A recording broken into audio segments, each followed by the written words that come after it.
Sino magsasabi na secure yun? In what way is it secure? The VPN po itself is secure because it is only a transmission. So we are going Tayo. and we're going to provide for free these data centers to the these entities. So automatic po para nakasend to all sa kanila. And the DICT will have a mirror. Naka-mirror po sila doon. During which it was proven that several security layers were really required. And now, are we going to be affecting those security layers in the procurement and the awarding of the 2025 NLE? Kasi Yes. ang binabanggit lang ninyo, basta hiwa-hiwala yung single IP address. But parang we heard that story before. Di naman nangyari. Yes, ma'am. Yung pong layers of security will be from doon sa ACM and then doon sa files and then yung transmission po. May mga security layers din po doon. We actually have on screen the TOR, right? Which is fairly vague and nebulous. They can choose, di ba? Ayun, basta they use a secure virtual private network. Sino magsasabi na secure yun? In what way is it secure? The VPN po itself is secure because it is only a transmission in a closed circuit. So wala po siyang outside na network. Pero hindi nakasabi dyan. Tapos sinasabi yung data centers, yung central server, eto na naman tayo sa usapin ng server. Paano ba yun? Para maiwasan yung multiple servers. Yes. Madam Chair, we will eliminate the so-called transparency server. The machine will be sending directly to all the entities such as the PPCRB, NAMFREL, the majority party, minority party, as well as the kapisanan ng mga Ilan server na naman yan? Kasi dapat, 6 po. di ba, 4+++. 6 po. We are going Tayo. and we're going to provide for free these data centers to the these entities. So automatic po para nakasend to all sa kanila. And the DICT will have a mirror. Naka-mirror po sila doon sa central server namin. Yeah, during past hearings, there was a suggestion na to be really transparent, the COMELEC should upload in its website real-time election returns for clustered precinct. Is that a possibility? Because that's a safeguard that would at least make us in the public far more secure of our votes. Yes, Madam Chair, we will definitely do that. Likewise po, yung mga receipt, yung BBPAT, meron. Yes, considering we're able to live stream almost any event in our lives these days, Yes. surely we can do this also. Yes, Madam Chair, we will do that. That's a commitment. Likewise po yung BBPAT namin, Madam Chair, merong QR code as per suggestion of NAMFREL. So immediately NAMFREL, PPCRB, or such other entities can access the QR code of each and every ballot or each and every BBPAT. So this post facto, pwede ba itong live stream? Simultaneous, sabay. Just keep it online. Kasi yung QR, pagkatapos pa yun. Gusto namin makita talaga yung bilangan, di ba?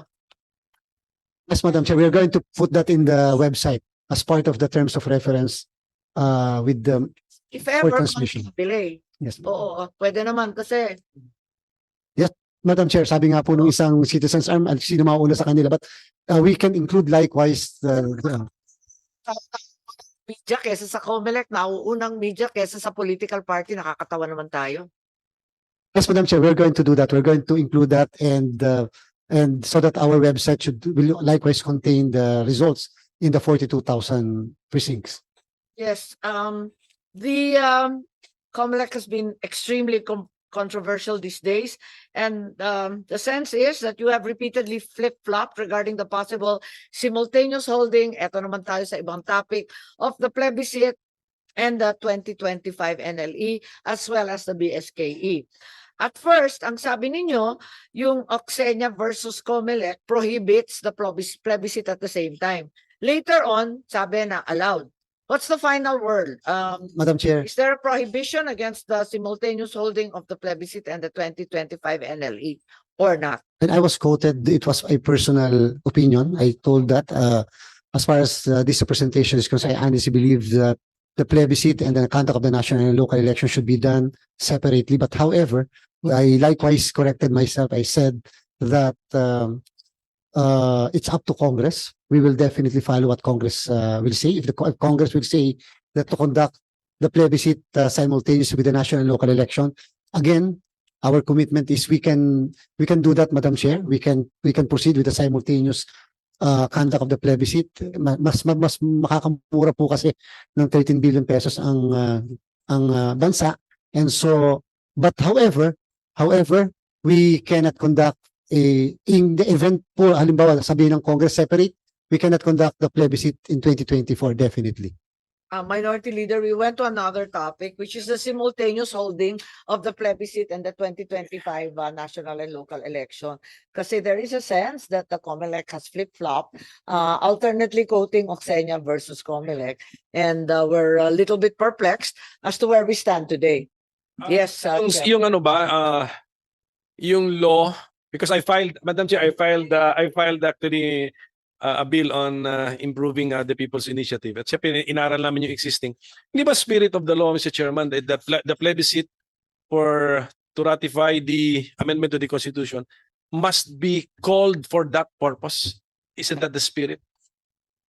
That's my personal position. Agree ka doon? That's my personal position. But however, again, it's not with all due respect, pasensya na po, but it's not the commission that flip-flop. It's the chair which says that my initial impression was that really the plebiscite should be done separately with the national and local election because the people from the national, so because the people should be made aware of what is really being changed. However, again, Madam Chair, Your Honor, it's up to Congress. Yes. If Congress will say simultaneous, then COMELEC will implement. That I am just informing our chair and everybody else. Yung bill ko, it's a plebiscite for that purpose. Okay, so if then in the wording of the law, so unless we change the wording, we cannot change it. But the law requires 3 transmissions actually from the same machine, precisely to check the accuracy of our transmissions. Kaya nga may so-called transparency server na eh.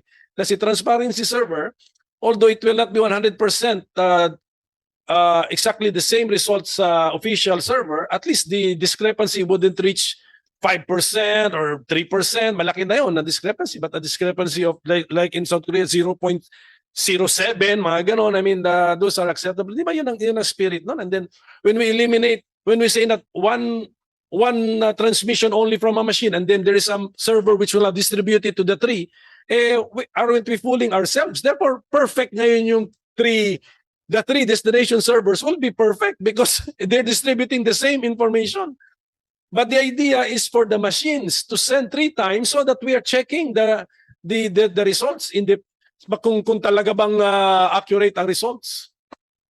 Indeed, Your Honor, I would readily agree with you if that will be the reading of 9369. But however, for purposes of several providers such as the several telcos, there is a need for a telco exchange.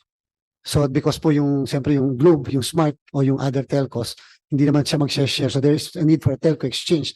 Ang amin po lang gagawin, Mr. Chair, is yung DICT naka-mirror sa telco exchange. And the telco exchange will be the one to send to all the entities that I mentioned. The KBP, in the first place, Madam Chair, Your Honor, meron naman pong receipt, meron ng election returns by that time then. From the point of view of the machine, the machine sends once. You know, I mean, ang interpretation ko sa law, the machine sends 3 times. And unless we change the wording of the law, we have to follow the law. So, I mean, what is the interpretation of the chairman? I will give the biggest weight to the interpretation of the chairman, Madam Chair, and to the audience as far as election law is concerned. Yan po ang foremost expert natin sa election law. What is your interpretation? Yes, I will support your contention, Your Honor, your contention that it should only be 1. But however, because of the different telcos, really, Mr. Chair, it cannot be done.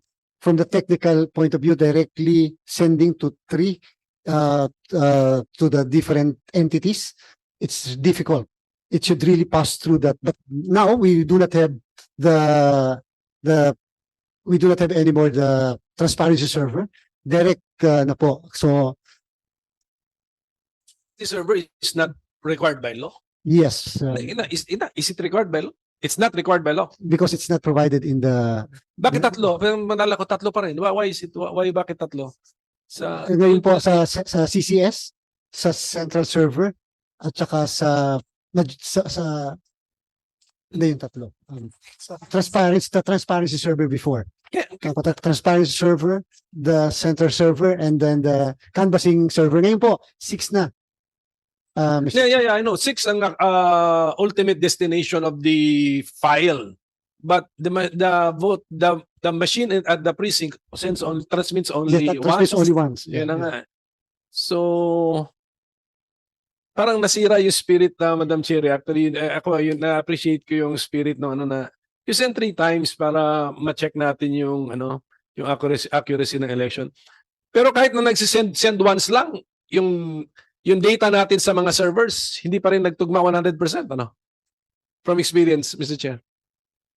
Nagtugma po, 100%. Madam Chair, yes po. So dapat naman kasi parang pinotocopy mo lang yung transmission eh. So dapat magkamukha lahat yun. But I think, Madam Chair, if we'll do some further research, no? If my staff and I will come to the conclusion that it's the law which requires the multiple transmissions at the precinct level, then I will have to urge the COMELEC to follow the law.